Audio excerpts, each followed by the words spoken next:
Hi guys, today we're doing another post-game commentary. We are playing Corki in the bot lane. I'm not gonna lie, this was supposed to be the new, wow, that pinging's really off-putting. This was supposed to be the hybrid Corki build that's getting very popular in Korea.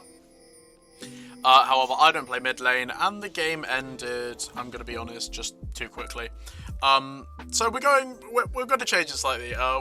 We are doing a basically like spell on hit Corki build effectively.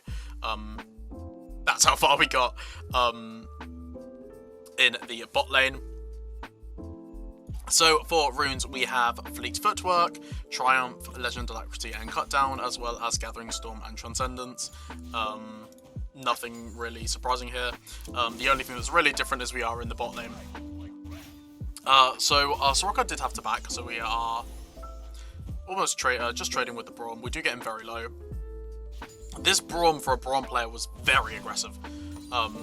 He was constantly in my face, it was very strange.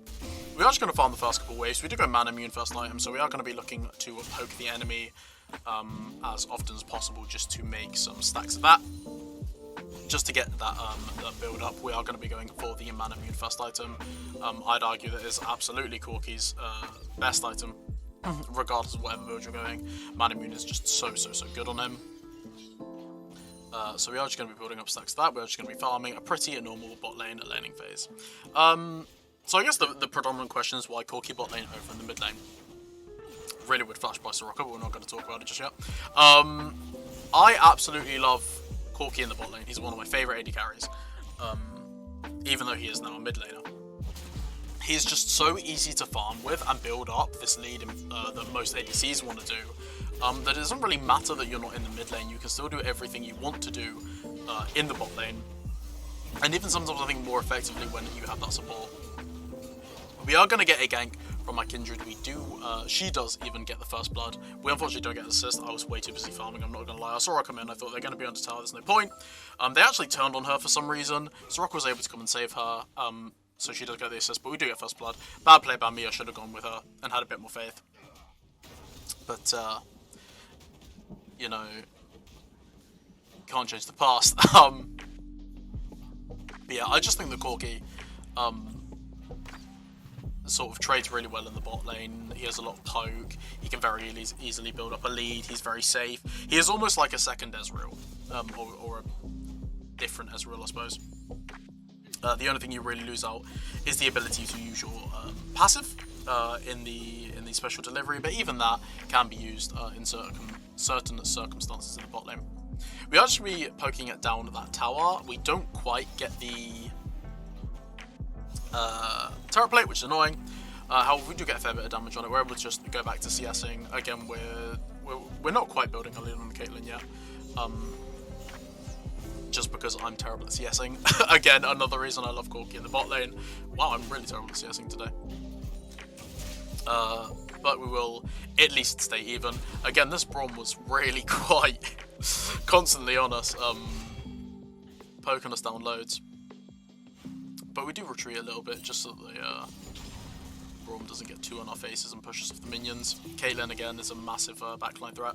And I think the combo of Caitlyn Braum is quite interesting, because obviously Braum needs to get so close to really utilise his kit, whereas Caitlyn can stay so far back. You almost like have a more three-dimensional setup, if that makes sense. Anyway. Nothing really is happening in this early game. Unfortunately, Zoe does kill the Silas in the mid lane. We are just steadily farming up. We do actually have Caitlyn building a slight lead in us at the moment, but we'll see how that changes with this this wave. I do miss that CS, that was terrible for me. But again, it's not hugely exciting. Corki doesn't really do much in the early game. You are just playing to poke, you're playing to build up your mana immune stacks, you're playing to get CS, you know, you're not really playing the super all-in early exciting engage. Braum gets very aggressive here. Our Kindred is in the river, so we are going to look to help her. Kindred does get the first kill. I'm able to flash heal the Kindred just so she doesn't die. I thought the Caitlyn was going to re-aggress, but she didn't. But we do pick up the Braum there. I do actually get the assist for that one because obviously he got so close to us in that first engage. It wasn't great synergy between the Braum and the Caitlyn there, and I think that's what got the Braum killed, was the fact that obviously he came so far into us when Caitlyn was moving up into the Kayn and the Kindred, trying to help that fight. Unfortunately, Kayn doesn't die, but neither does Kindred, so you got to take the good with the bad. And unfortunately for us, Garen does, so we will give a kill over to the Fury in the top lane. I've got, I believe, 1,100 or more gold, so we are going to back for that Caulfield's Warhammer. Another really, really nice item component for Corki. Gives him the AD, gives him the ability haste. It's just generally a good item for anyone who wants to be spamming spells. And then we will head back into the bot lane. Kindred gets the Drake. It was a Cloud Drake, so I believe it's just movement speed, or have they changed it? Yeah. Oh, move speed and slow resistance. So we do get the move speed, we do get the slow resistance, which is nice because they do have a Braum, they do have a Kayn who does go blue form, which you can probably tell by the Dark Harvest. They do have a, I believe Zoe slows with a Q. Maybe I'm wrong. No, surely not. I can't remember. Either way, they have, you know, they have the net. It's not integral. It's not like we need this Drake, but it's nice to have, and it'll help some of the slows feel less debilitating later on in the game. Again, we do just come back bot lane. We've actually had a CS lead built on us. Unfortunately, that's just due to my bad CSing. I promise you, Corki is an absolute CS monster if you can play it properly. We are slowly building that back. And again, we're just looking for this poke. One of the things Corki's amazing at, especially post 6, is just poke, poke, poke, poke, poke, poke, poke. You constantly have an ability that you can fire at the enemy that you can use to just keep them low health, keep them on their toes, force them to take lots of resets they don't necessarily want to, so on and so forth. Even look for kills later on. We are slowly building this the CS deficit back. Braum again going very aggressive. IQ very close to me, expecting him to keep pushing. He wasn't interested. We are level 6 now, so as you will see in a minute, the ults just start flying. Very irritating to deal with. It's just constant. It doesn't ever stop. I do go for this Caitlyn. Unfortunately, she does on the net. I didn't even think about that coming in, but we are able to force them back and get away. We can go back to farming. They're forced to back. We can try and make back some of the CS deficit that they have unfortunately built on us. I am missing way too many of these minions, but we do get the cannon minion, and that's the important one. As you can see now, we're only 1 CS behind. We will get a turret plate, which will put us way further ahead. Our economy is now just way better than the Caitlyn. Caitlyn has roughly about 1,600 gold. When we back, bearing over, we spent 1,100 or 1,100. We should have a slight item lead. Unfortunately, Soraka steals 2 minions there.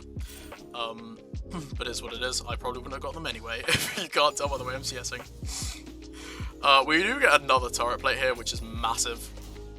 We just have so much gold in our pockets now. We can build up a huge lead, and we can come back to lane and be just such a menace with this constant poke. We have evened out the CS. I mean, even now with no items, we're still doing sort of 80 damage, 60 to 80 damage every time I press R. And for those of you who don't know, Corki's ultimate has an ammunition system, whereby he gets a charge every sort of 7 seconds or so, but he can just shoot them every like 2 seconds when he has those charges, and he can store up to 7. So we will be able to keep throwing them out. Yeah, recharge time 10 seconds, and I can throw them every So yeah, it does become very irritating in the late game when you can just constantly throw these rockets, when you just have to keep dodging. And even from a distance, the other thing I haven't touched about Corki is his farming from a distance. Because of his Q, because of his R, he is able to really easily farm from a very far away distance. We do see the Soraka nearly dying there to the Caitlyn ult. I was able to heal her, saving her from that, which is fantastic. We don't give a kill over to that Caitlyn. Unfortunately, we do have to back, but at this point I had so much gold that I was like, yeah, I'll take the back. We do pick up the Manamune. And picking up Manamune early does work quite well. you can build it very quickly. I see them fighting in the jungle. We kill Zoe. Unfortunately, they kill our Kindred, and I have ult. I know Kane's somewhere, so I was like, you know what? I'm just gonna run into the jungle and find out. He was doing the Grump, and he gets relatively low to this Grump by the time I find him. So I'm like, you know what? I'm just going in. I push him out of the wall with my passive, my W passive, Special Delivery, and I do kill him with the burn plus a Q and an ult charge. So we have put ourselves at 101. We are 234 stacks, so not quite 2/3 of the way there, but damn close. I mean, as soon as we get another minion, there you go, 2/3 of the way there. But we do pick up that kill, and we're able to go back into the bottom and just keep farming. Our main thing right now is just get this Manamune finished. Get this Manamune finished, get this Manamune finished. Manamune, or Mirror Mana, when it's upgraded, will give us so much more damage on all of our spell procs and our auto attacks, and it also gives us more mana. With a champion like Corki, who is able to constantly spam his Qs, constantly spam his ultimate, that is amazing. We're just going to be looking for poke on our way out. We don't really want to stay under the turret. We know that they can very easily kill us, so we just kind of slip on out of the turret range. We are looking for as many ults as possible. We'll drop a Q, and I do have to put my W to get away. They do ult me, and this put me in a very precarious situation. Unfortunately, I get stunned after the flash, and I will kill the Braum and then die as Zoe comes in. Silas is here. Oh wait, it was never mind. He is. Oh, sorry. He is going to be able to pick up the Zoe, I believe. Oh, maybe not. Unfortunate there. Really unfortunate.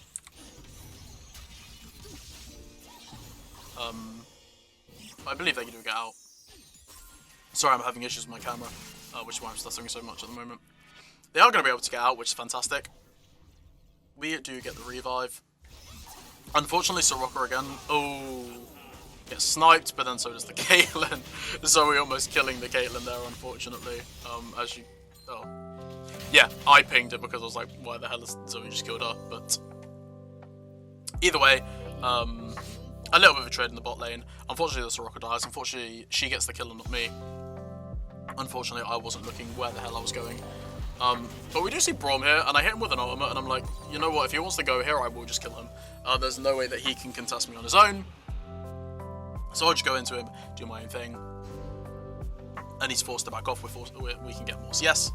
Again, we've already picked up 3 turret plates, so we don't have to worry about it too much. I'm so focused on completing this Manamune. That's all I care about at this point in the game. And then I do this. So it looks like a great trade.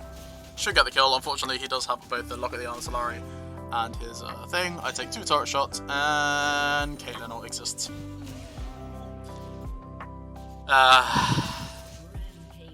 It was bad by me.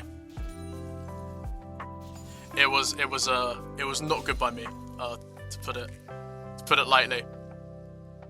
Really unfortunate there. I just played way too greedy, way too aggressive. And got punished for it. Kane will get a kill on the Silas in the mid lane, and Garen and Fiora are trading in the top lane. Fun little matchup. Unfortunately, Fiora is not able to proc her ultimate, so she won't get the healing. And we're just going to mosey back on bot lane. I still have 25 seconds to my package, and for those of you who don't know, his package is quite big. It's a very big package. No, he gets basically these rockets, and they make him move super fast, and upgrades my W to like this huge, as you saw when I hit Kane, line of mortar effectively. So I'm more than happy just to trade in onto this bot lane. I'm like, yeah, you know what, you want to go in on me, I'm quite happy to take that. I feel really, really strong. I know that I'm close to my Manamune. I know that as long as I've got my W up, I have an easy escape.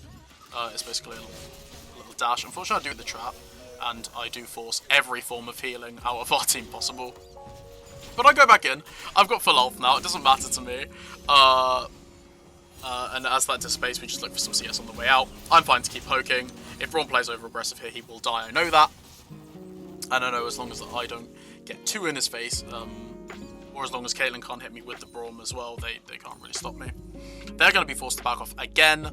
I'm 1 stack away from my mana immune, so hit a minion, and there we go. We have mirror mana completed, which is going to give us a massive boost to our on-hit on attacks and spells. I've also picked up the Sork Shoes, and for those of you who don't know, Corki's attacks actually convert 80% of their damage to magic damage. Or 80% of their damage to magic damage. So even though you build AD, a percentage of the damage you're dealing with your auto attacks gets converted to AP, or magic damage, rather. So what Corki is amazing because it's super hard to itemize against him, because his auto attacks are going to be doing 80% magic damage, and then his abilities all do split damage. Or they all do different types of damage, rather. We do get a fight in the bot lane. We are chasing after the Caitlyn. Caitlyn will die. And then I just continue to poke down the Braum, because you can do that on Corki. But yeah, really good play by the Kindred, lovely gank. We do pick up another assist. But as I was saying, his Q does magic damage, his W does magic damage, his E does physical damage, and then his ult does magic damage. So when you're building sort of on hit items like Man Immune that deal physical damage and Ravenous that do physical damage, and unfortunately the Kane just ints us while I'm trying to explain something. When you have on-hits that are doing physical damage, everything you do is going to be doing 2 different damage types, meaning that you can't just build armor, or you can't just build magic resist to beat him. You know, effectively you get to the point where building these defensive boots in lane doesn't matter, because half the damage is going to be of the other type anyway. It's almost like playing against Yone, but way worse. You can't just take these small bits of armor and MR, you kind of have to commit to both, which obviously gets quite frustrating. We do have the package again, so we are going to run bot lane. There wasn't really anywhere else I thought I could impact with my package here, so I was like, you know what, I'll just run it bot. That'll be fine. I'll worry about it later. I'll worry about it later. I was like, run bot, pick up what I can. Unfortunately, I couldn't find anything. And I've just got to go check something, so I'll be right back. Sorry, I had to go check something quickly there. We will get the game back underway, though. So as you can see, we are just pushing out the bot lane. We've got nothing to do. We got a package, so hey, what better to do with it than just roam mid and pray that someone's there who's going to take it to the face. So we are just rowing up. I am just looking for someone with my W. And I see Silas coming away from the Zoe and the Caitlyn. I'm like, yep, I'm in. Dive straight onto the Zoe. Pull myself away so I don't die. We do end up picking up the Zoe, and because of my poke we are able to chase down a little bit. We will see the Braum running away towards the top side. Unfortunately, the Garen died, so the Kane could come down, and so can the Fiora. I'm just poking down with my R, just getting as many shots in as humanly possible, and because of that I will end up picking up the Fiora. Because there's 4 of us here, we decided to convert to the Rift Herald, pick that up and give ourselves the ability to push. I see Caitlyn and I'm like, nah, you don't get to live there, you're dead. So we pick up the Caitlyn, and then as I was roaming back down to help them, Braum appears and I'm like, you know what, yeah, no, you don't get to live either. So he also dies. So we are able to pick up another 2 kills there, plus the Rift Herald, and it is 9-18. We're 5, 2, and 4. We are very, very, very far ahead. We do dive forward a bit. We are looking for the Zoe. She's going to use her ultimate. Unfortunately, she has to come back, so we just wait our Q out for where she's going to land and kill her as well. We now roam down. I get caught in the wall. I don't know quite what happened there. And we will do the Drake as well. So as you can see, we're just able to constantly push this lead. Silas will TP in to give us a hand. Kindred is roaming up after getting the mid turret. I believe she used the Herald. No, she didn't use the Herald. I don't know why I thought she used the Herald. But anyway, we are able to pick up the Drake. The Soraka gets it of all people. And we do it back for our next item, which will of course be the Ravenous Hydra. So Ravenous Hydra, just like Man Immune, not only can it proc off of our auto attacks, giving us a massive boost to auto attack damage, it's also going to proc off of spells. And that's kind of the main thing with this build, getting a load of items that can just proc off of our abilities, because we are able to spam them out so much. So we are heading towards mid lane. We see the Caitlyn and the Braum. Sylas diving straight onto the Caitlyn. I do not think she is long for this world. No, a little bit of assistance from Soraka and she is gone. And as you can see here, again, our CSing also becomes incredible. We've constantly said at sort of a 10 CS deficit to Caitlyn. That is just me being bad at CSing. I will keep harping on about how good Corki is at CSing because, yeah, trust me, if I wasn't playing Corki, I'd be probably another, like, 10-20 CS down on top of that. We do see Kayn and Fiora towards the top side. So with the rest of our team, we decide to move up. Caitlyn gets caught, Caitlyn gets caught out. Fiora gets caught out. Kayn tries something, he doesn't really get far. I back out just because I know what a blue Kayn can do to me if I'm not careful. Look for a bit of poke and then just take the turret. There's no point really chasing. It's a blue Kayn, it's a Fiora. If they get on top of me with my W down, there's no way I can live. Even if they get on top of me with my W up, there is a possibility that either one of them could kill me, so I'm not going to play it too risky there. Back off, move towards the mid lane. And as you'll see, there is a Sapphire Crystal in my inventory. I'm just going to stop here because I think Fiora dives over. I don't realise for ages, but with just pure ability spam and a few R's, we are able to kill both her and the Braum. But yeah, the Sapphire Crystal was oh, another one. There goes Caitlyn with an auto attack. And then we can just spam our ultimate while chasing after Zoe. Again, getting a decent amount of damage out, putting her to sort of a third HP, a little over. And there is the surrender. The Sapphire Crystal, as I was saying, was supposed to build into a Lost Chapter into a Ludens, which is the hybrid Corki build that's around at the moment. Unfortunately, we didn't get that far. But I still wanted to highlight it because I love Corki bot lane. I've not done a video on him yet, and this build was very, very fun. So we will get into the post-game scoreboard quickly for you. As you can see, 7, 2, and 6. You know, pretty good scoreline. Second most kills in the game. So, never going to be too upset with that. Go to our graph, second most damage in the game, only behind Sylas by 2,000. Oh, wrong button. And as you can see, Sylas, I mean, yeah, he was 9 and 2, so unsurprising. Really fun build. I absolutely love Corki in the bot lane. I would definitely suggest that you give it a go. I feel like he's super strong and really underrated. But yeah, really fun build. As I said, if you get to use the Ludens Echo, all the more power to you. Hi guys, thank you for watching the video. If you did enjoy it, please remember to like and subscribe and comment on anything you want to see me play or think that I could do better. I'm obviously just starting to get into YouTube, so any advice, positive feedback, or even criticism would be appreciated. Thanks so much, and I hope to see you in the next one.